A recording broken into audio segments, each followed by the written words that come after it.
Às vezes eu fico imaginando se vai sobrar alguma coisa em pé da Suprema Corte Brasileira, da credibilidade que já é zero, né? Ou até mesmo do Alexandre de Moraes, quando acabar esses 6 gigabytes de conversas dos assessores dele. Alexandre de Moraes, o Glenn Greenwald acabou de soltar mais um capítulo dessa aberração, dessa história podre que a gente está conseguindo ver as entranhas, a podridão das entranhas dessa organização criminosa criada por um ministro do Supremo Tribunal Federal. Essa aqui é a pior parte, né? A instituição que deveria ser a guardiã da Constituição, dos direitos, da lei, hoje se tornou uma parte de uma facção criminosa. E a gente está percebendo isso pelas conversas que estão sendo divulgadas e pela manipulação de relatórios para prender pessoas. Vamos lá. Último capítulo da matéria. Último capítulo desse conto de terror.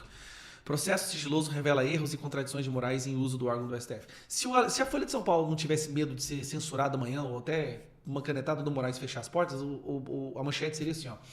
Processo criminoso revela fraude e mentiras de Moraes na criação de uma organização criminosa dentro do TSE. O que aconteceu, tá?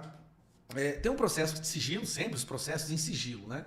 Há quase 2 anos, contra um ex-deputado estadual cujas redes foram bloqueadas por Alexandre de Moraes, revela erros. Não é erro não, tá? Revela que foi fraudado. O uso informal do órgão de combate à desinformação do TSE pelo ministro e contradições, mentiras, nas explicações dadas por ele após as primeiras reportagens sobre o tema.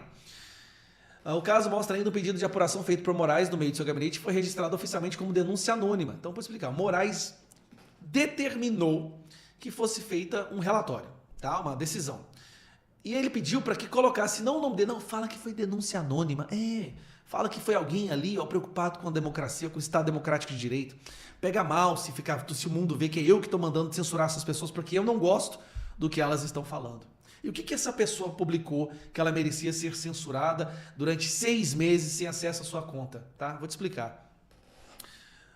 Naquele momento onde os ministros do STF foram para os Estados Unidos participar de um evento organizado pela LIDE, né? Eles foram lá celebrar, porque o projeto deles, a missão deles tinha sido bem executada, eles haviam obtido o êxito, né? O êxito de salvar a democracia do Brasil. Então eles foram celebrar em novembro, né? 15 de novembro, em Nova York. O que acontece? Algumas pessoas começaram a divulgar sobre esses eventos, chamando os brasileiros daquela região para ir lá e manifestarem contra esses ditadores. Ou o ditador. Ele não gostou disso. Ele não gostou desse negócio das pessoas quererem organizar uma manifestação nos eventos em que eles estariam presentes. Aí, ele mandou censurar todo mundo. Mas pediu para que fosse feito de forma anônima, como se fosse uma denúncia anônima. Só que aí o cara do TSE, o comparsa dele do TSE, que é o Tagliaferro, virou e falou assim, olha, cara, vou até achar aqui, ó. Tá complicado isso aí, porque isso não tem nada a ver com a parte eleitoral. Tá aqui, ó. O assessor do TSE avisou que estava retornando de São Paulo para Brasília, o que faria o relatório sob encomenda. Tagliaferro mandou uma mensagem ao Ayrton Vieira ressaltando o fato de as postagens não terem relação com o processo eleitoral. Olha, só não sei como bloquear pelo TSE, porque não fala nada de eleições, disse ele.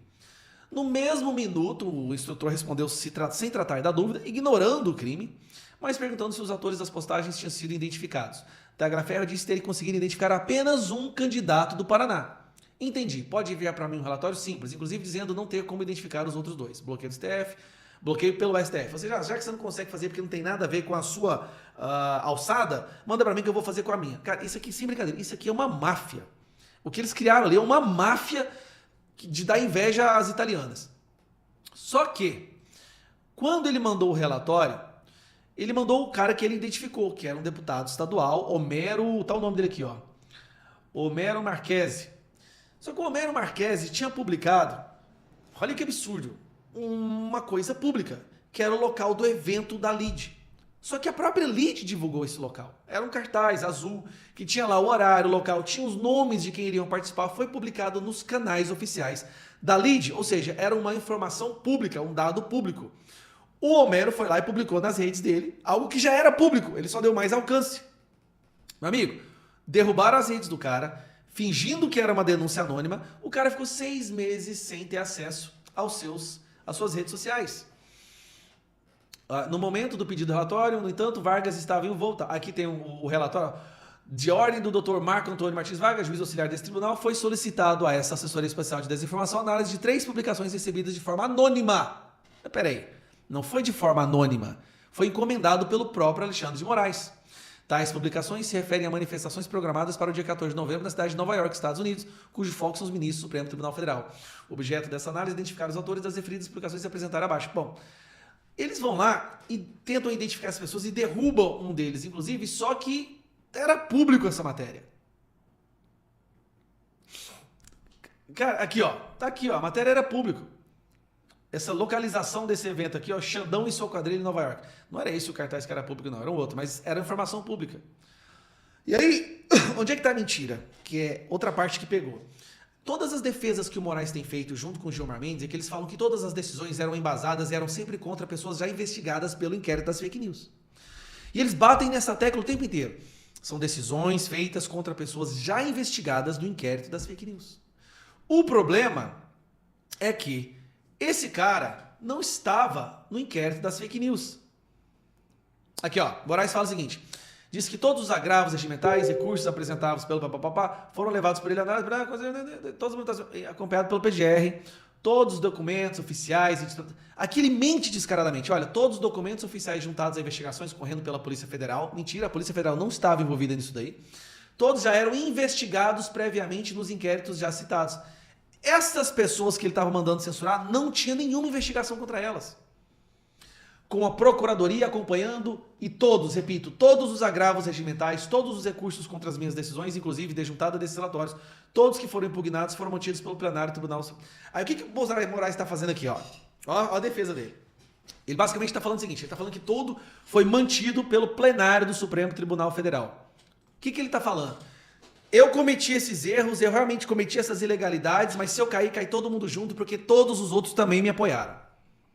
Então ele está jogando para o plenário, porque ao fazer isso, ele ativa os outros ministros do STF a saírem em sua defesa.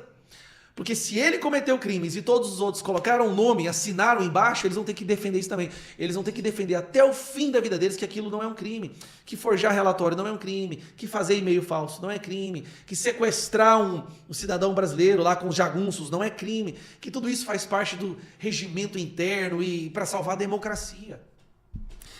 Me desculpa, mas é de cair o cu da bunda. Aqui, ó. O então deputado Homero Marches não era investigado anteriormente nos inquéritos sobre a relatoria de Moraes. O ministro também não analisou nem levou ao plenário do STF os agravos regimentais apresentados pelo Twitter, pela PGR e pelo próprio alvo das medidas. Ou seja, aquilo que o Twitter e os agravos da PGR estavam apresentando, ele não levava para o plenário. Ele só levava para o plenário as decisões dele, para corroborar as decisões dele. O processo mostra que o ministro bloqueou as contas do então deputado com base na identificação equivocada de Tagliaferro. O argumento da decisão é que o então deputado havia divulgado o endereço do hotel em que os ministros ficaram hospedados, dado que não constava no relatório do TSE e que se encontrava nas postagens cujos autores Tagliaferro não conseguia identificar. Ou seja, o que o Homero publicou foi isso aqui, ó. 14 de novembro, Harvard Club, que era uma informação pública. Atenção, comunidade brasileira nos Estados Unidos. Os ministros do STF vão palestrar sobre democracia e liberdade no Brasil e em Nova York. Isso aqui foi o que ele publicou. E isso aqui ele perdeu. Ele não falou do hotel, ele não falou de mais nada. E aí, ó, veio com a multa diária de 10 mil. Cara, é surreal o que está acontecendo. É surreal. Mais um capítulo desse Estado democrático da ditadura da toga do Brasil.